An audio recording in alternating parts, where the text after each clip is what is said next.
We've been together since the night we graduated high school. Alice was the first girl I ever kissed, the first girl I ever really loved. When people ask how long we've been together, I just smile. It's not even a number anymore. It's a life. First dates turned into weekends. Weekends turned into leases. Then rings, then forever. 6 years married and still. Sometimes I catch myself staring at her across the kitchen and thinking, gosh, how'd I get so lucky? Sure, we had our fights. Some nights we went to bed angry. Some mornings we didn't speak, but we always found our way back. That was the thing about us. We fought, we stumbled, but we always held on. Because Alice was home. We dreamed of having kids since the beginning. Not right away, not in the first year. But over time, it became something sacred between us. We tried. Sometimes with hope, sometimes with fear. But so far, nothing. But there's something else you should know about me. Something I don't talk about much. 7 years ago, I lived through hell. Joplin, Missouri, May 2011. I was supposed to be home that night, my parents' place. But last second, I decided to crash at Kyle's. Some dumb poker night that ran late. Next morning, I woke up to sirens, dozens of missed calls. And when I got to our street, there was nothing. The house I grew up in, gone, ripped clean from the foundation. Same with the neighbors. The same porch swing I used to push my niece on was twisted around a light pole like a ribbon. The whole block looked like war. It took them days to identify everyone. The funeral, I don't even remember. People say stuff like, you're lucky, you survived. But I didn't feel lucky. I felt like a ghost. Since that day, I've never slept right, never breathed the same way. I flinch at sudden weather changes. Can't stand heavy wind. Can't even close a window without feeling like I'm sealing myself into a coffin. Therapists said PTSD. Doctors gave me pills, but nothing made it stop, not really. Until one night, a year ago, I opened ChatGPT. It was supposed to be a joke. I saw a video online. AI therapist listens better than your ex. I typed, I don't sleep. I see storms when I close my eyes. And it replied, tell me more. That was all I needed. I didn't tell Alice at first, didn't want her to worry. But soon, it became a routine. When she went to bed, I'd stay up typing. Some nights it was just about weather. Other nights I talked about fear, about how hard it was to breathe when things got too quiet. I told it things I couldn't say out loud, not to Alice, not to anyone. And it never interrupted, never rolled its eyes. I don't know if that makes me crazy, but it helped. One night, I brought up Alice. I typed it like always into the chat. Said something simple. She's kind of pulled away from the whole baby thing lately. A few months ago, she was tracking her cycle, scheduling blood tests, asking when I had time to get checked too. Now, nothing, not a word. She changed her hair, chopped short, lighter at the ends, started wearing bolder clothes, brighter, tighter, not her usual soft neutrals. And she'd been staying late at work, a lot. I remember typing, maybe I'm just overthinking. New boss, new deadlines, more pressure? ChatGPT's reply came fast, almost too fast. It's possible your wife is having an affair. I stared at the screen. Read that sentence 10 times. Then I shut the laptop, got up, walked to the kitchen, poured a glass of water with a hand that wouldn't stop shaking. There was this photo on the fridge, me and Alice smiling on the shore of Lake Michigan. Summer, her hair blowing in the wind, arms around me like we had the whole freaking world figured out. I stared at that photo and whispered, what the hell? She was out of town that week. Business trip to Seattle, 3 days. I didn't text her, didn't say a word. I just sat there in the dark, staring at the ceiling like maybe some answer would drop from above. An hour later, I opened the laptop again, typed, explain. Why would you say that? Chat's response was calm, neutral. You mentioned a change in behavior, new appearance, increased distance, decreased interest in shared plans, and more time at work. These are common indicators of emotional withdrawal, or the presence of a third party. It's not proof, but it's worth considering. I sat there, staring at the blinking cursor. Then I typed, so you really think she's cheating?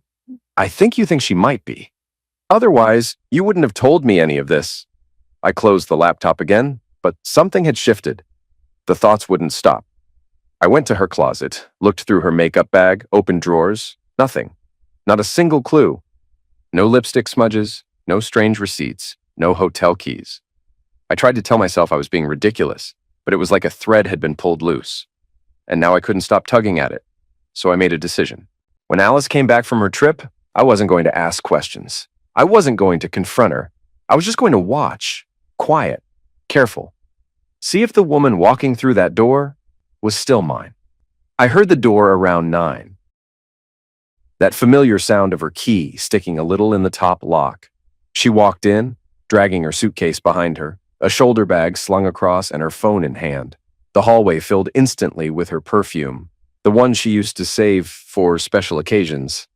"Hey," she smiled, barely glancing at me. "I'm home." "How was the trip?" I asked, keeping my voice steady, like I was just making conversation. But my chest was already tightening. "It went fine. Honestly, I'm exhausted. Had a layover. Total nightmare." "What did you guys do? Meetings, dinners, anything interesting?" "The usual, presentations, one business lunch. Thursday night we all went out to dinner, then hit a bar after, but I didn't stay long." It sounded rehearsed, like a line she'd practiced on the flight home. I didn't say anything, just nodded. The next day, she came home from work early and she looked like she'd been hit by a truck. Not just tired, not just stressed, wrecked. Her coat was half-buttoned, her hair a mess, eyes glassy and unfocused. She dropped her bag by the door and stood there for a second like she wasn't sure where she was. I got up from the couch slowly. "Alice?" She didn't answer, just started walking past me toward the hallway. That's when I saw it, a slash of red across her cheek. Not a scratch from a tree branch, not something small. It was raw, angry. Then the bruises, both forearms, deep, finger-shaped, and her hair, right above the temple, thinned, like someone had yanked out a handful. "Jesus! Alice! What the hell happened?"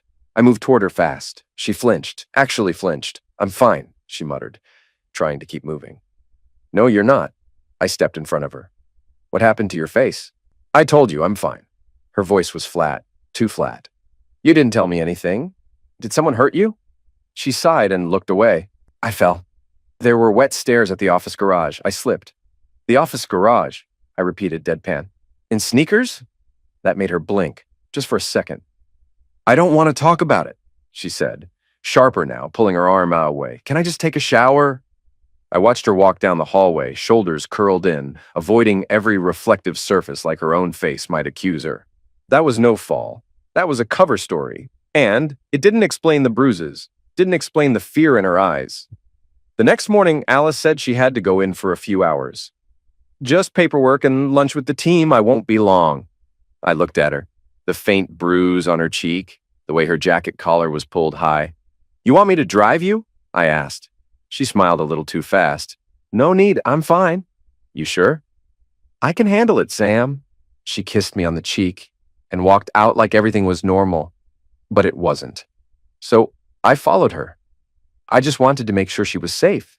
If someone had hurt her, I wanted to know who. I wanted to be close enough in case she needed me, even if she didn't ask. I parked across from her office and waited. 1 hour, then another. At first I felt stupid, creepy even. What the hell was I doing, hiding in my own car like a paranoia?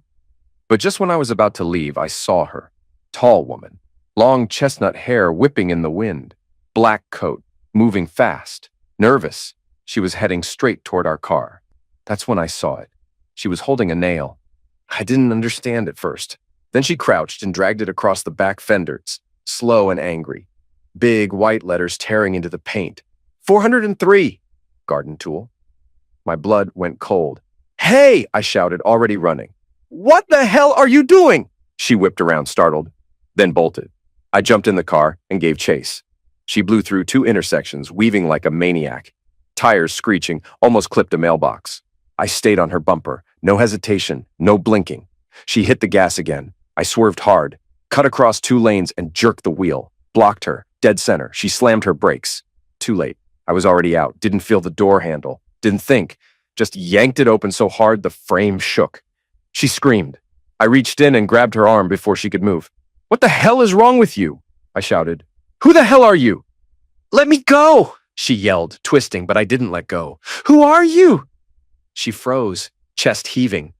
Then she looked me dead in the eyes and said, "I'm Diana, Jack's wife." I blinked. "Jack, Alice's boss?"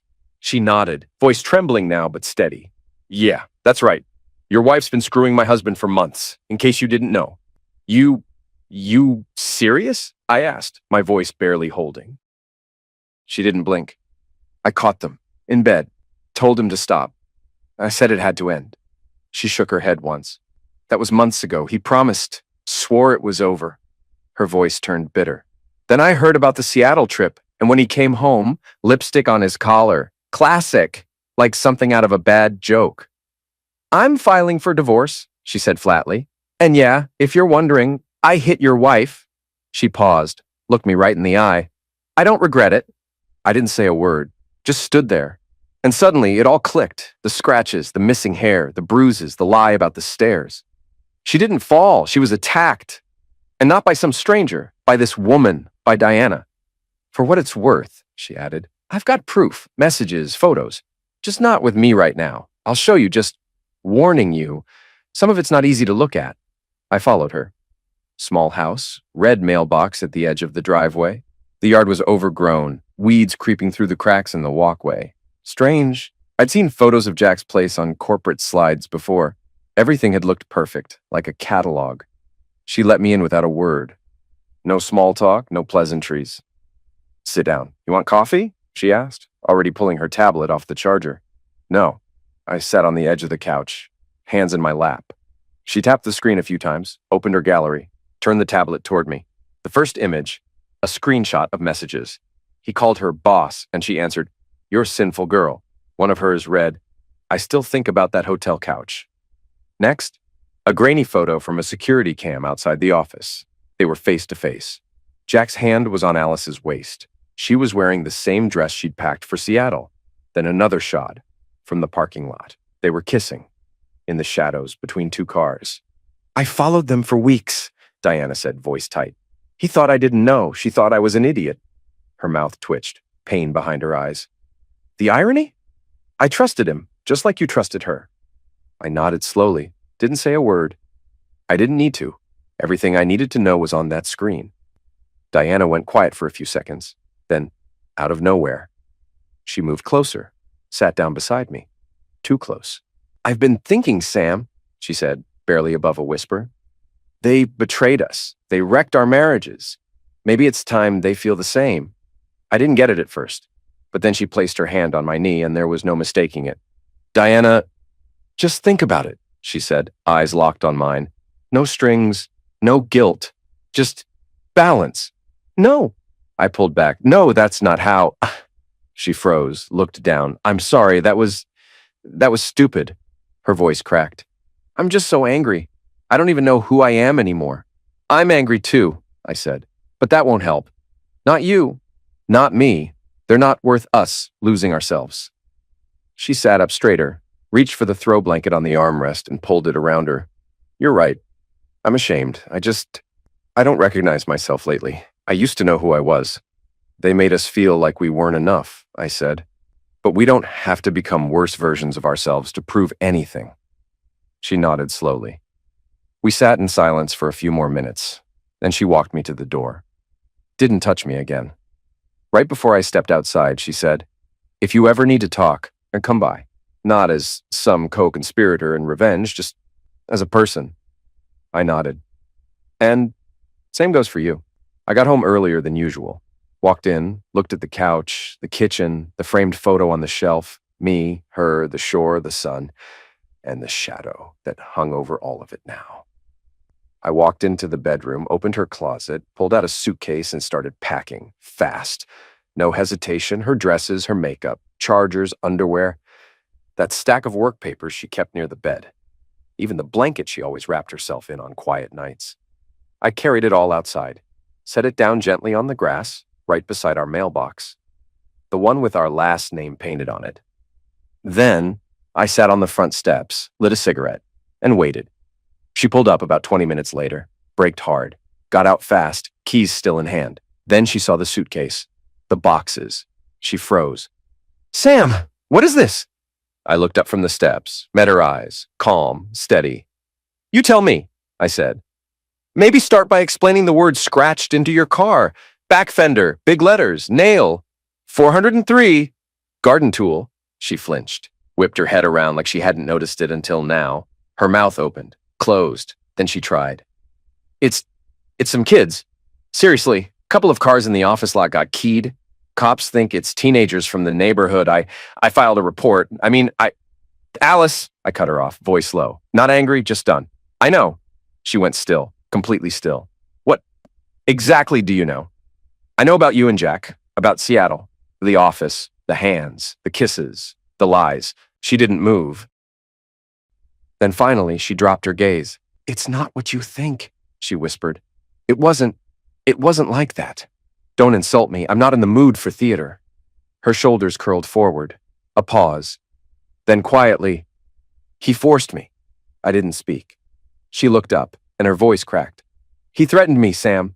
Said if I didn't play along, he'd ruin me, my name, my resume. Said people would hear I'm difficult, unstable, not a team player. That no serious firm would touch me again. And so you slept with him? She nodded slowly, then broke. Not dramatic, not fake. She folded in on herself like a child, sobbing hard, arms hugging her ribs. I was scared, Sam. I didn't know what to do. I hate him. I hate myself. I swear. It was once. Just once. I couldn't tell you. I couldn't stand the thought of you looking at me like that. And I looked. Really looked. And I didn't know what I felt. I don't know, Alice, I said finally. I don't know if I believe you. Let me explain. Please, let me talk. Just give me the chance. I sat in silence for a moment, then exhaled. Come inside, but don't touch me. And if I feel, even for a second, that you're lying again, we're done. She nodded, eyes wide, broken. Thank you, she whispered. Of course, I wasn't going to let it go just like that. If Alice had told me the truth about being pressured into intimacy, then I needed to speak to her boss. Right now, I already knew where he lived. Jumped in the car, and 30 minutes later, I was there. Black Tesla in the driveway, garage door open. Jack was hunched over a workbench fiddling with a bike, probably for his kid. I got out, walked over, quiet, controlled. Jack? He turned, saw me, paused for half a second. Can I help you? He actually smiled, calm, polite, like I was just stopping by for coffee. You seriously asking me that? You blackmailed my wife, Alice, you piece of crap! I stepped closer, fists clenched tight. Threatened her career. Pressured her into sleeping with you. That's what happened, right?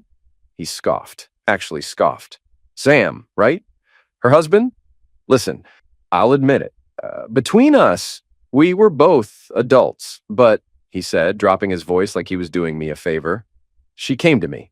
She started it, not me. Every time you were texting dinner's ready, babe, she was laughing at you. He tilted his head. She showed me your messages. Thought they were cute, pathetic, but cute. Shut your mouth. Maybe you just couldn't keep her happy. I don't know. All I know is she was easy. You get that? Easy, Sam. I hit him. Clean shot. Right to the jaw. He slammed into the hood of the car. He tried to stand. I hit him again. And again. We weren't even fighting. We were unraveling. You're insane! He yelled, shielding his face. I'll press charges. You hear me? I'll ruin you. And I heard it. The siren. Close. Some neighbor must have called it in. I turned, bolted, jumped in the car, sped off. Didn't look back. My heart was pounding so loud it drowned everything out. My hands were shaking, but my mind, empty. I didn't know who to believe anymore. Alice cried, swore he broke her. Jack laughed, said it was all her. If even half of what he said was true, who the hell had I been living with all these years? I grabbed my phone and texted Brendan. I need access to her entire corporate message history. Slack, Teams, Zoom, everything, now.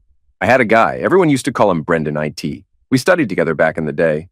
He went into cybersecurity, real sharp, real quiet. He didn't ask questions. We met at his place. Dim apartment, 2 monitors, energy drinks stacked like trophies. I handed over everything I had. Alice's old laptop, her email access, her still active corporate login. Brendan powered it all up and said, if there's anything on here, I'll find it, but are you sure you're ready? I nodded. A few hours later, he sent me a zip folder and one file labeled flirt_start.mp4.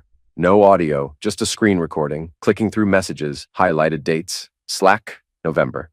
Alice. When's your next magical presentation, boss? I'll bring popcorn. Jack. Only if you promise not to throw it at me. Alice. What if I throw looks instead? Then Teams. December. Alice. I feel so helpless without your sarcasm. Maybe you can give me a private survival lesson. Working with all these men. Jack. Ha, yeah, this place is a jungle. Alice. And you're the alpha? Then Zoom chat. January. Alice. We should be discussing these charts over wine and without clothes. Jack. That sounds dangerous. Alice. I always play dangerous. My hands were shaking, not with rage, with the weight of it, but the one that killed something inside me. Right before the Seattle trip. Do we really need separate rooms? I wouldn't mind trying a little adult team building. I leaned back in the chair. The air in the room felt heavy, thick. She wasn't a victim. Not confused, not scared. She was in control. She orchestrated it, every move, every word. I closed the laptop, sat in silence. Then I picked up my phone, called Brendan. Thanks, I said. Now I know the truth. He paused, then quietly. I'm sorry it's this kind of truth. I didn't say anything, just hung up. After that, there was nothing left to weigh. I'd waited for her by the door, right next to the coat rack where she always threw her jacket. She walked in, barely had time to take off her shoes. She saw me, froze mid-step. I want a divorce, I said flatly. Your things are packed. Get out of my house. Sam, no, wait. She stepped toward me, her hands half raised like she might reach for me. Don't touch me. But we can fix this. We've been through too much. I'm not giving up on us. You don't get to throw me away that easy. You crossed a line, I said, steady. There's no more us. She stood there, silent, for a few seconds. Then she left. I didn't shut the door right away. I just stood there and listened to the sound of her footsteps fading down the stairs. 2 days later, I was almost breathing again. Almost. Then at 10:17 p.m., Brendan texted me. Yes, Sam, listen, there's something else. I wasn't sure if I should send it, but I can't keep it to myself. It's from her email. I think you deserve to know. We met the next morning at a coffee shop. No small talk, no bull crap. He brought his laptop, opened her email, still active. He'd found a private folder buried behind her main inbox. It wasn't visible unless you dug for it, he said. Inside were 3 emails, all from a private women's clinic. Appointment confirmation, test results prior to termination. Thank you for trusting us. Wishing you a smooth recovery. Dated last November. The exact time she and I were talking about starting a family, when she was asking me about scheduling blood work, when she was taking prenatal vitamins. She ended the pregnancy? I whispered. The words barely left my throat. Brendan nodded, slow, careful. She hadn't just killed a future. She'd killed the memory of us wanting one. And now I was alone, but at least, I had the truth. I found out Alice was staying with her sister, May D. Her car was parked out front. Same license plate, same dent on the rear bumper. I knocked. She answered the door herself. She was in a robe, holding a cup of tea. No makeup, no performance.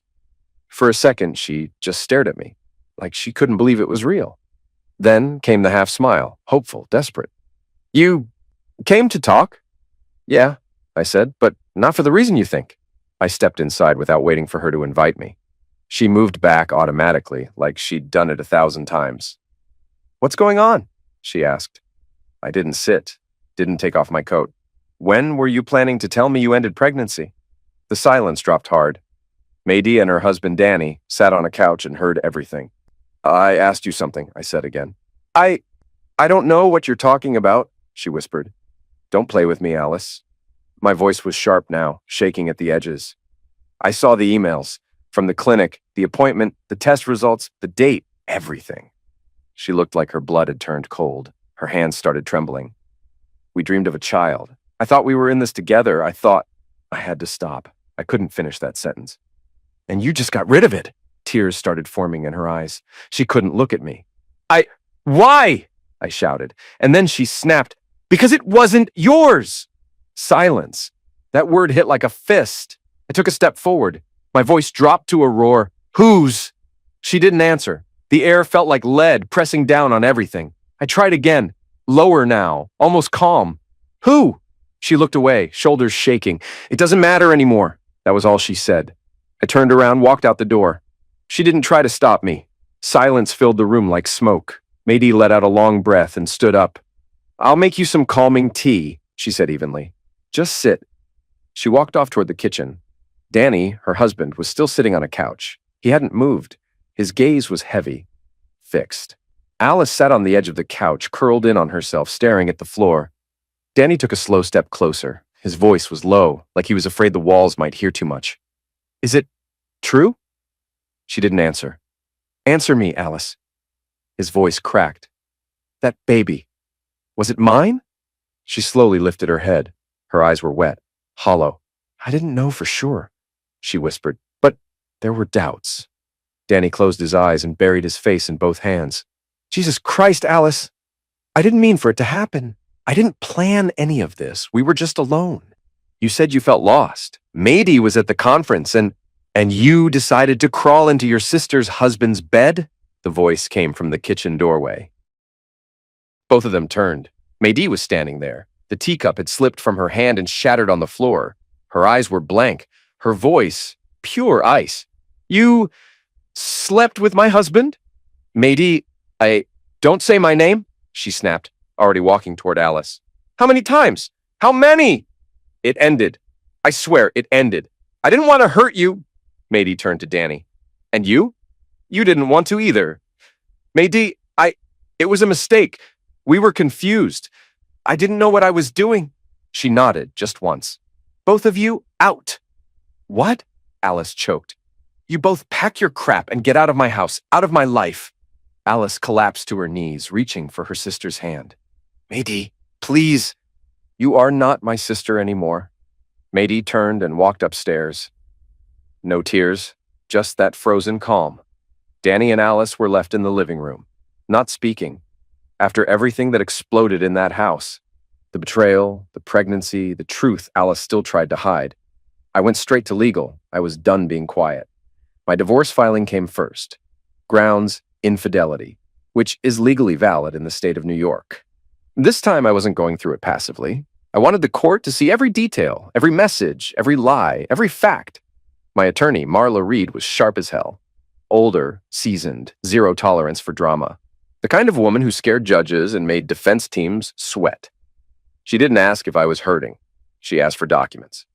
I gave her everything. The message threads, the hotel dates, the timeline, the abortion records.